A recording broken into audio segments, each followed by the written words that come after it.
Hinagupit nga po ng Bagyong Ada ang Catanduanes at ilang pang probinsya sa Bicol Region itong weekend. Maraming bahay ang nalubog sa baha at libo-libo rin ang inilikas. Narito pang report ni Mon Gualvez.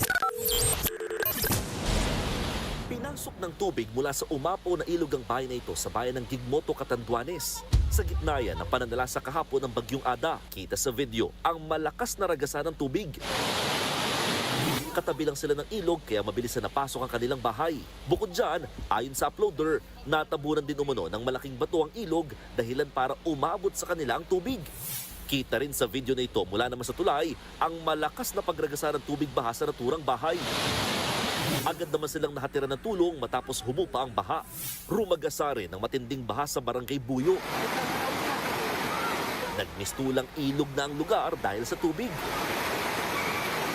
Nalubog din sa hanggang bewang na bahang bayan ng Virac. Sa video na ito, isang senior citizen na ang binuhat ng mga rescuer para ilipat sa mas mataas na bahay.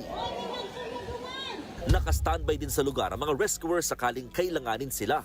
Isang aspin naman ang inanod ng baha at natrap malapit sa ilog. Inireport yan ng concerned citizen kaya agad na rumisponde ang mga rescuer. Kinabitan ng aso ng tali para maiangat at masagip.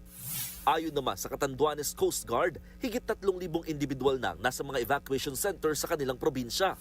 Higit 9,000 pasahero at driver naman ang stranded sa mga pantalan sa Eastern Visayas, Bicol at Southern Luzon dahil sa Bagyong Ada. 2 na rin ang namatay sa pananalasa ng bagyo matapos matabunan ng malaking tipak ng bato.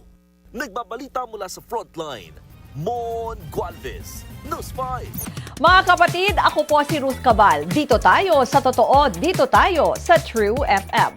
Mag-follow at mag-subscribe din po kayo sa aming social media accounts at True Network PH. Diyan po yan sa aming X na dating Twitter, sa FB, sa Instagram, sa YouTube, sa TikTok at sa mga podcast. At syempre, tutok din po kayo sa Signal True TV Channel 19.